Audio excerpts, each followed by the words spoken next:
जय जिनेन्द्र। सभी तपस्वी व उपास करने वालों को बहुत बहुत अनुमोदना। मैं राजा जैन विशेष थेरेपी प्रियदर्शनी कॉलोनी रायपुर छत्तीसगढ़ आपको तपस्या व उपास के समय अपना ऑक्सीजन लेवल कैसे बढ़ाना उसके विषय में जानकारी दे रहा हूँ। क्योंकि ये जो साइनस है, यहाँ पर जो कचरा जमा रहता है या ये एक्टिव हो जाता है, पिट्यूटरी ग्लैंड, हाइपोथैलेमस, तो उपास के समय अपने को सबसे ज़्यादा ऑक्सीजन की ज़रूरत होती है। क्योंकि जो खाना है वो फैट डिज़ोल्व करके अपने आप अपने को एनर्जी देता है, जल अपन लेते हैं। लेकिन अभी तक जो अपन फेफड़े यूज़ कर रहे हैं, 40% जो फेफड़े यूज़ होते हैं, अभी जो सांस ले रहे हैं, तो पूरा फेफड़ा यूज़ करने के लिए ये थेरेपी करनी है। हल्का सा यहाँ प्रेस करना है ऊपर की तरफ और गहरी सांस लेना है, धीरे धीरे धीरे, क्योंकि उपास के समय शक्ति थोड़ी कम होती है, इसलिए धीरे धीरे गहरी सांस लेना है, रोकना है और मन में ओम नमो ओरियंतानंग बोलना है। उसके बाद फिर धीरे धीरे गहरी सांस छोड़ना है। इस तरीके से सांस लेने से आपका डबल जो है फेफड़ा यूज़ होगा, 80% तक सांस जाएगी अंदर और आपका मेटाबॉलिज्म बूस्ट होगा। क्योंकि हर ट्रीटमेंट के लिए, बॉडी के हर फंक्शन के लिए ऑक्सीजन की ज़रूरत होती है। तो ये थेरेपी आप ज़रूर से ज़रूर करेंगे तो आपको ऑटोमेटिक इतना बूस्ट होगा, इतना अच्छा फील होगा कि आपका उपास में बहुत ही अच्छा आपका मन रहेगा और आपको आगे बढ़ने की प्रेरणा मिलेगी। ये ब्रेन बॉडी कनेक्शन का पॉइंट है, जहाँ गर्दन ख़त्म होती है हड्डी के आजू बाजू। ये पॉइंट्स को दबाने से ब्रेन बॉडी का फंक्शन सही होता है। लेफ़्ट बॉडी की नसें जो है वो राइट ब्रेन की तरफ जाती है और राइट बॉडी की नर्व जो है लेफ़्ट ब्रेन कंट्रोल करता है। इसीलिए ये पॉइंट्स को हमेशा इस तरीके से रब करने से और ये गैस के पॉइंट्स इस तरीके से करने से आपको काफ़ी, अगर तपस्या के समय आपको चेक करना है कि आपका बॉडी का एसिड बढ़ा हुआ है कि अल्कलाइन, तो ये जो रिंग फिंगर है, रिंग फिंगर का ये जो जोड़ है, इसमें इस तरीके से आपको चेक करना है, ऐसे ट्विस्ट करना है। ये जैपनीज़ थेरेपी है, ऐसे ट्विस्ट करना है और फिर ये लेफ़्ट हैंड में भी ट्विस्ट करना है। ये लेफ़्ट में ज़्यादा आपका दर्द हो रहा है ट्विस्ट करने से कि राइट में ज़्यादा दर्द हो रहा है? लेफ़्ट में अगर ज़्यादा दर्द हो रहा है मतलब उस समय, उस वक्त बॉडी का एसिड बढ़ा हुआ है। तो इस एसिड को कम करने के लिए आप गहरी सांस लीजिए और पूरा मुंह खोल के छोड़िए। फिर गहरी सांस लीजिए, पूरा मुंह खोल के छोड़िए। अब आप देखिए हाथ आगे रख के कि गर्म हवा आ रही कि ठंडी हवा? गरम। ये एसिड कम करती है, शरीर की गर्मी बाहर निकालती है, गर्म हवा जब निकलती है।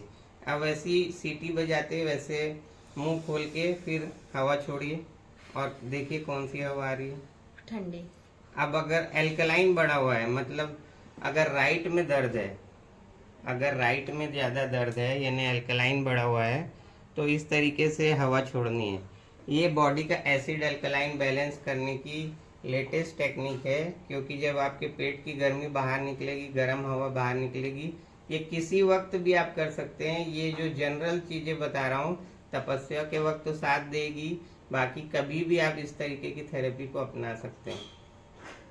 तपस्या उपास में यह एक कॉमन समस्या है सर दर्द की। सर दर्द के लिए इस तरीके से ये नकल, अपनी जो हाथ की नकल है, ये दोनों हड्डियों को इस तरीके से, यहाँ जेंट्स लोग मांग भरते हैं, बता रहा हूँ आपको।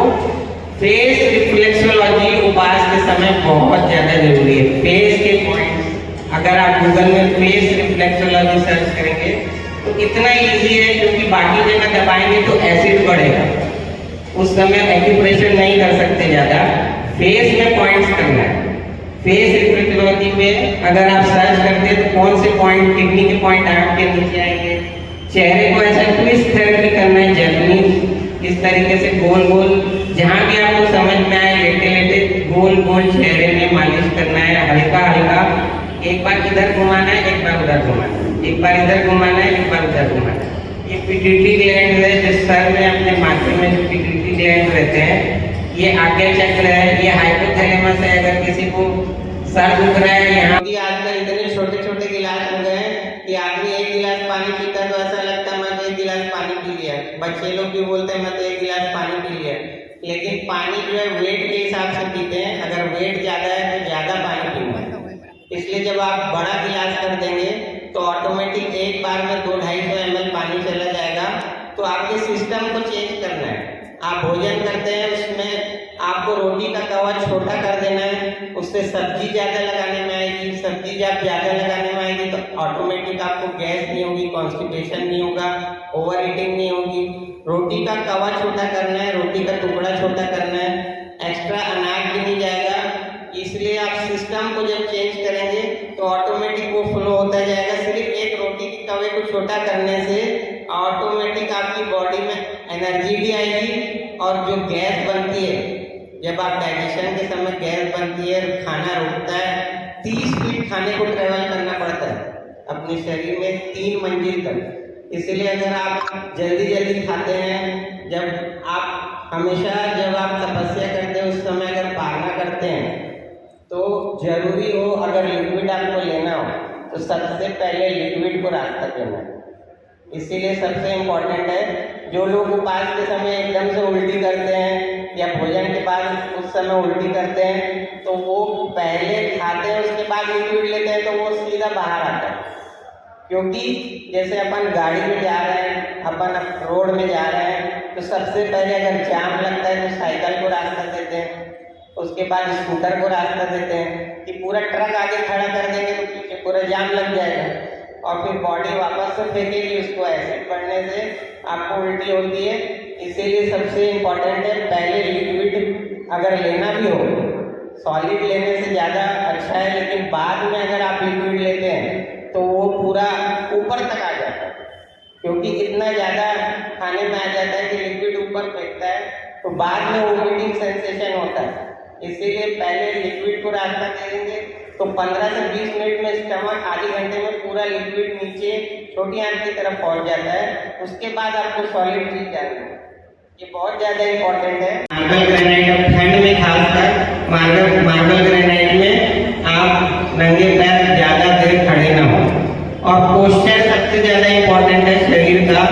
जो अपन खड़े रहते हैं, अपन बैठते हैं, सोते हैं, वही आपकी रीढ़ की हड्डी को मजबूत। और अभी मार्बल ग्रेनाइट में आप एकदम नंगे पैर कृपया न चलें, क्योंकि पहले मार्बल ग्रेनाइट नहीं होते थे और लोग नंगे पैर चलते थे तो एक्यूप्रेशर मिलता था। अब अगर बाद में पैसा मिलेगा, लेकिन अपने जीवन का बीमा वही है कि 2 बार ब्लड टेस्ट कराएं और साइंटिफिक रीजन के साथ कोई डाइटिशियन से या डॉक्टर से संपर्क करके जो कमी है उसकी पूरी करें। सोडियम क्लोराइड जो है नमक का फॉर्मूला है, उसका क्लोराइड अगर बढ़ जाता है तो आपने इतना बढ़िया खाया था, वो पोटेशियम जो है जो आपके खाने में आपको मिला था वो तुरंत पोटेशियम क्लोराइड बना के निकालेगा। जो मैग्नीशियम हार्ट के लिए जरूरी है उसको मैग्नीशियम क्लोराइड बना के निकालेगा। जो कैल्शियम बोन के लिए जरूरी है उसको कैल्शियम क्लोराइड बना के निकालेगा। आप देखे होंगे किसी को अगर जानवर को गड़ाते हैं तो उसमें नमक डाल देते हैं क्योंकि हड्डी गलती है। और नमक के बारे में पुरानी किताबों में लिखा है कि 100 साल के लिए इतना नमक दिया है, जितने दिन में खाओ उतने जल्दी बीमार हो। और एक शोले का डायलॉग है, सरदार मैंने आपका नमक खाया, तो डॉक्टर लोग बोलेंगे अब थोड़ा गोली भी खा लो, क्योंकि ये सब चीज़ों की आपको कमी हो गई है। वो नमक जो है सोडियम क्लोराइड बना के आपको, सोडियम क्लोराइड है जो आपकी बॉडी के केमिकल रिएक्शन में सब चीज़ को बाहर करते जा रहा है। इसलिए नमक से हमेशा दूरी बना के रखें, नमकीन से। वो राजस्थान का खाना था, राजस्थान में इतनी गर्मी रहती थी, इतना पसीना निकलता था, इसीलिए उसको सोडियम को आपको राजस्थान में वही खाने को अगर आप यहाँ यूज करते हैं एसी में रह के, कूलर में रह के, तो वो इतना ज़्यादा डेंजर है। क्योंकि आपने इतने साल में कमाया, इतना खा के कमाया, उसको एक बार में निकाल देता। आपने इतना आपकी दुकान को सजाया, उसके बाद शटर खोल के अगर कोई दिन छोड़ के चले गए, उसी तरीके से आपने नमक को अगर घुसा दिया। तपस्या में अगर किसी को एसिडिटी बढ़ रही है तो 1-1.5